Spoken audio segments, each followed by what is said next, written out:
What's up guys, it's all day Anthony. Welcome back to a long-awaited EVO vlog. And in today's video, we're going to be talking about what's in here.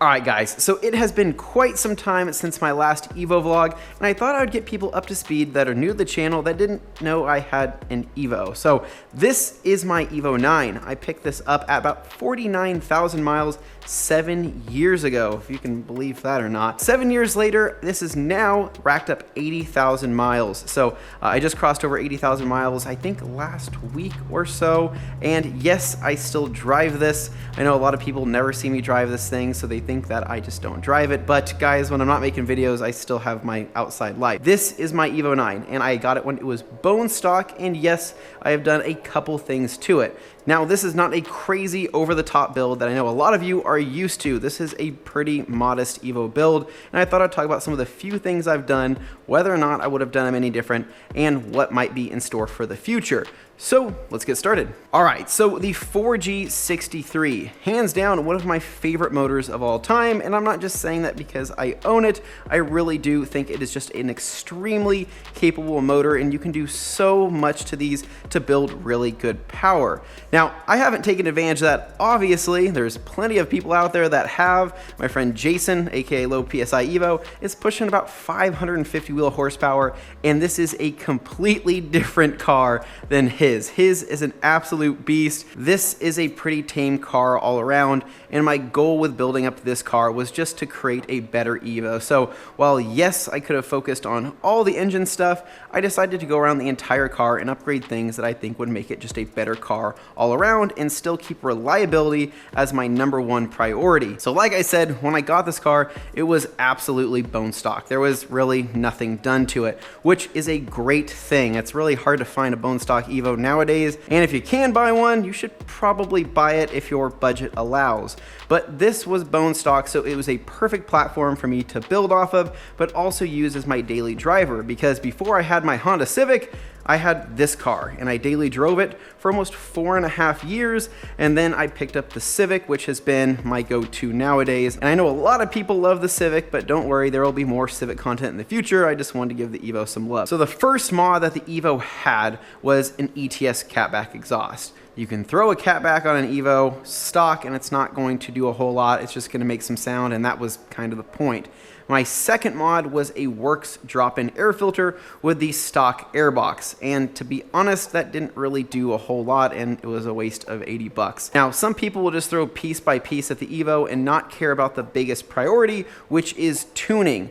All the mods you do to this engine don't matter unless you have a proper tune to make the most of them. So what I did instead was actually collect a ton of parts. This is all that you see here is my first round of parts that I have on the car, and they've been on here for roughly 5 years now. I know, not a whole lot done in 5 years, but anyway, so what I did was collect all the parts that I wanted to do, and of course figure out what I'm going to do for the tuning process, because that is the most important when it comes to reliability and getting your power out of those mods that you're throwing at it.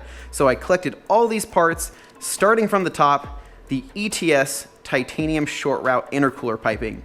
Now, of course, I have the upper and the lower that's down there somewhere that you can't really see, but the intercooler piping I picked up secondhand for a pretty dang good deal. Now, not only does it look really cool, but it's extremely lightweight, and I think ETS did a really good job in designing that. Now, the second thing I did was the intake. You throw an intake on any turbo vehicle and you're gonna get the turbo sounds that you all know and love. So I threw the ETS intake on here with just the normal steel finish, and of course I kept my MAF sensor. I have plenty of things to say about that ETS intake, good and bad, but I'll save that here for a couple minutes. Now, the next thing I needed with the short route intercooler piping was the mini battery kit. Now, you can't run short route intercooler piping without either having a mini battery kit or running your battery to the trunk and relocating it. You can run the long route intercooler piping with your OEM battery, but let's face it, it just doesn't really look that cool, and short route makes more sense when it comes to power, right? Is that a thing? So following the intercooler piping, the one thing I wish I would have done was upgrade my intercooler. I'm still on the stock OEM intercooler, and I think it's fine. For the power I'm making, it's totally acceptable, but looks-wise, I wish I would have upgraded it mainly for the looks themselves because the stock one is starting to look pretty dingy after all these years. But that's all water under the bridge, and I'll have to save that for another time. So piping-wise, I have my intercooler, I have my intake, and I have my catback exhaust. Nothing crazy, right? But with those air mods, I needed more fuel. So what I also got was the Walbro 255 fuel pump. Now that you can't actually see because that's actually back here and you still can't see it. It's underneath this seat is what it is. So it's underneath the seat, you pop off the fuel pump cover, pull that thing out, swap in the Walbro 255, and you're good to go, and you have plenty of fuel for the mods that I have. So I had fuel, I had air, but I needed more of that special stuff. What's it called? Oh yeah, boost. So to increase the boost, I went with this little black thing under here, the Holloman manual boost controller. Now I know a lot of you guys are at the keyboard like, manual boost control, what are you thinking? Yeah, I get it. So I decided to go with manual boost control over electronic boost control because I thought it would make things easier if I had to make any adjustments with the weather and things like that. Now, those are all things you can do with electronic boost control, but sometimes you might require a computer to be able to do that. Now, they've made some boost controllers and things like that able to adjust on the fly that are, of course, electronic, but back in the day, this seemed like the best option. So I decided to go with a manual boost controller where all I have to do is turn that knob to adjust my boost as necessary. It's very simple, but the thing is, they're freaking bulletproof. There's nothing that can really go wrong with them because it is all manually adjusted. So it's really, really simple. So now I had fuel, I had air, and now I had boost. So how does that all come together? It comes together with a tune. Now there's a couple ways to go about the tuning process, and I'm not gonna dive deep into that, but what I decided to do was go with a remote tune from a guy named Christian, an angel named Christian from Pure Drive Performance out of Colorado. I think he may have moved, but I think he might be still in Colorado. I'm not really sure. So Christian was my go-to guy. I decided to do a remote tune via computer and EVO scan and all that stuff. And I have a video talking about that previously, but it really was such a cool experience. It was a street tune. So I didn't do this on a dyno. I did this on the streets somewhere out there somewhere. Anyway, I may or may not have taken this thing out to Mexico and got into some triple-digit speeds, but that's besides the point. Now, what I was able to do was dial this thing in. That tune made this thing come to life. I went from the modest OEM horsepower of sitting around, what, 280 something, 279 to the crank. If I remember right, I think it was roughly 325 to 330 after it was all said and done with the tuning process. So it definitely gave this a big boost, but it was also extremely reliable at the same time. And Christian has the best customer service in the game. He is one of those guys that's not gonna leave you hanging, and I can't say enough good things about Pure Drive Performance. You guys have to check him out. If you're in an area and don't have access to a good local tuner, he's the go-to guy. All you need is him, a couple $100 and a laptop, and you'll be able to tune your EVO to perfection. Now, a couple supporting mods that I needed with the whole tuning and bolt-on process was, of course, a boost gauge. A boost gauge is pretty necessary to see where you're hitting in terms of boost. So I have the Pro Sport boost gauge that does have the peak over boost alarm on it, or whatever the heck you want to call it. So if you do go into overboost and you do hit a little bit more than you should, it will beep at you, and you can adjust it with just that manual boost controller. It's pretty easy. And then the second thing was being able to look at my AFRs. So I have my AAM air fuel ratio just tucked away nicely in my glove box because I don't really like that thing flashing at me constantly. And I know some people are gonna say, well, you should be monitoring that all the time. Yeah, I get it. I do check it every once in a while to make sure that the car is still running healthy and not running too lean or too rich, but the air fuel ratio gauge is definitely needed for all this unless you have something in a dyno setup that's going to have that thing that shoves into your exhaust. So that's pretty much it in terms of power mods. Now, I do have a couple little trinkets here and there that, of course, enhance the look of the engine bay just a little bit. I have my rare ARC titanium manifold cover here that I picked up for a good deal and I think looks pretty good. It's just a little covered in hard water spots right now. The other thing I picked up was this jam fab, sensor cover, heat shield cover, whatever it is. The engine does get pretty hot, and there's a sensor here that you want to block off so that doesn't get fried. Now, other than that, I know some people see this and they're like, why do you have that wonky thing on there? Well, it does work as like a snorkel, so it's able to shove air and obviously go over the intake here. Now, I did do some research to decide to keep this thing on. If you go onto the EVO M forums, it did a number of tests showing your engine bay temps, and if you do have a snorkel, it is able to keep your engine bay temps cooler on driving. So it's a helpful little thing during the hot summer days that we have here in Idaho. All right, so now I'm going to go into a rant on this intake here and express all of my anger and frustrations that I've been holding on to for so very long. Now, the ETS intake is great. This works with the MAF here, so you have that secondary insurance in case anything were to go wrong in terms of airflow to let your engine know. Now, if you were to go with an SD intake, that's pretty much going straight into the turbo, and of course you eliminate the MAF.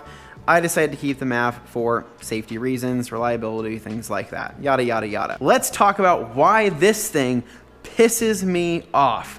So, this intake was not designed to work with an EVO 9 with an ACD reservoir here. Now, of course, I'm being nitpicky, but this really does bother me. So when you install this intake, no matter which way you turn it or how it's mounted or how you do it, if you're running the short route intercooler piping, there is no way to make this fit perfect. And what I mean by that is this intake, without modification, will rest on your ACD reservoir and dent in your actual filter. Now, believe it or not, this is the fourth filter that I have gone through in the last 5 years or so. I literally actually just put this on. I'm gonna talk about what I did to mod it to make it fit, but I need to show you guys what I'm talking about. So this right here is my old intake filter. Yes, it's dirty, I realize that, but this right here, this damage that happens on the filter itself is from resting on the ACD reservoir. And what it does is it damages it and also punctures a hole into it. So I got a couple small holes inside here that are not safe, of course.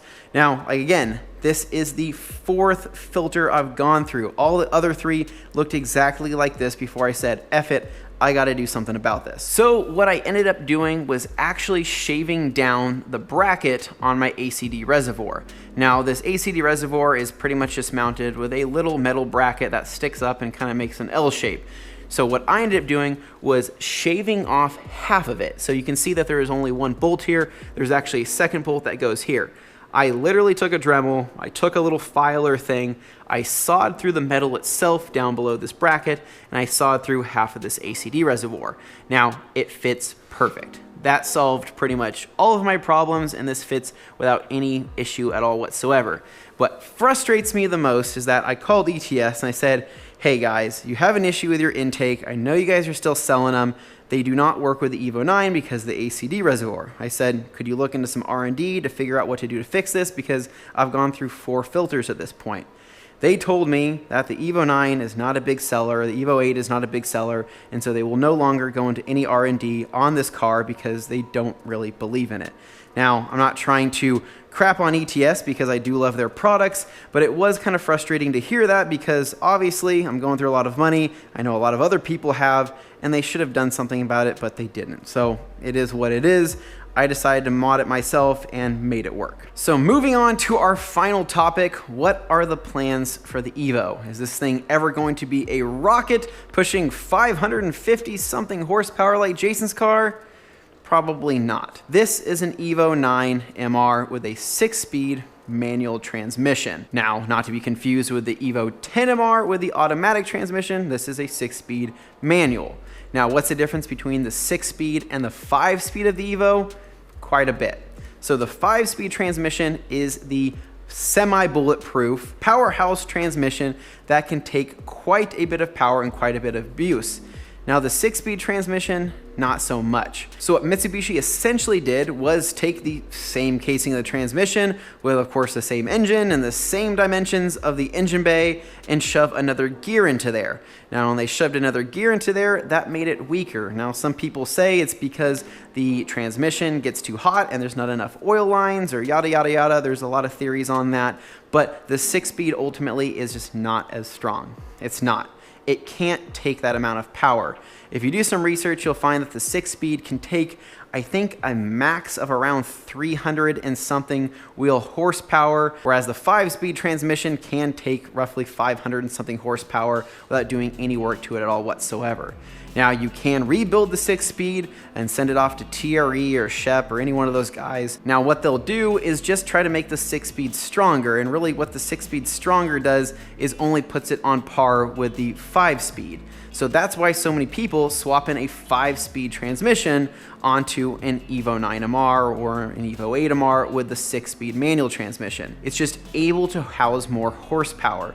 So with the 6-speed, I am pretty limited. I can't go crazy with it. I think the most that somebody can safely do is roughly 400 and something wheel horsepower if you're not getting on it all the time. But I guarantee you that the first couple of times that you launch this thing, or if you really get on it, you're going to start to have some issues, and that's why I haven't done any crazy power mods. But at the same time, people seem to like this car more because it isn't super done up and it is pretty close to stock. So if I were to do anything new to the EVO in the future, it would probably be just a couple different air mods or some extra supporting mods. Maybe a new intercooler, maybe a high flow cat or a test pipe, maybe a down pipe, things like that. But for the most part, I am still pretty limited, like I said. So when you take it to a tuner, they think that you're gonna go for horsepower, but if I do all those mods and I say, hey, I'm just looking for reliability, they're gonna say, well, why'd you do all these mods then? Does that kind of make sense? So unfortunately, unless I throw in a 5-speed manual transmission, I'm pretty much stuck in this horsepower range. But to be honest, guys, this car is a blast to drive. It is still so much fun. I think 300 and something horsepower is still no slouch and is still a great time. Taking this thing up in the canyons or even taking out on a straightaway, I still have fun. I mean, hell, I drive a D16 Honda Civic, so when I jump into this, it feels like a freaking race car. Now, one future mod that I actually am planning on doing in the very near future is actually swapping out my catback exhaust. So I know that you guys can't really get a good clear look at it right now, but I do have the ETS catback exhaust, so you can kind of see it under there if you look closely. Now, it's not to say that I don't like the ETS catback exhaust. I'm just looking for something different, right? I want to change up the tone. I want to change up the look. I mean, it's almost 2020, and I've had that exhaust on the car for six something years on there. So I'm kind of ready for something new. I really like the look of the STM stainless steel exhaust. I like the look, and it looks like it sounds pretty good. I like the look of the Busher exhaust as well, but I want to keep it affordable. I like the titanium stuff, but let's just face it, guys, those titanium exhausts get really expensive. And before you say it, no, I don't want a Tomei. So that might be something I'll be able to swap to in the near future, and no, I won't need a retune with doing that because it's still just a catback exhaust, so I should be fine. But let me know your opinions. Have you guys heard those exhausts? Do you like the way they sound? What do you think would fit my EVO 9 best? Again, it's no offense to ETS, I'm just ready for something new, looks-wise and sound-wise. So lastly, would I have done anything different? Probably not. I did quite a bit of research before deciding to go with this setup, and I think it's worked out. I mean, hell, like I said, it's been on the car for 5-something years, and I haven't had any issues with the car, so I think that speaks quite a bit. So I really like everything I've done. You can, of course, copy this same setup, and I'm not going to be offended at all whatsoever, or just take it to the next level and do the things that I never did. I applaud you for it. But overall, I love this car. I still do drive it. I want to make some more driving vlogs, but I know everybody just loves my freaking Civic, and I don't blame you because I love that Civic too. But anyways, guys, I'm going to wrap this up. So again, if you guys like this video, make sure you give me a big thumbs up. Subscribe down below for more EVO content or Civic content in the future, or Grom content or Triumph content, whatever you want to see. Subscribe down below for more, and I'll catch you guys in the next one. This is All Day Anthony. Peace.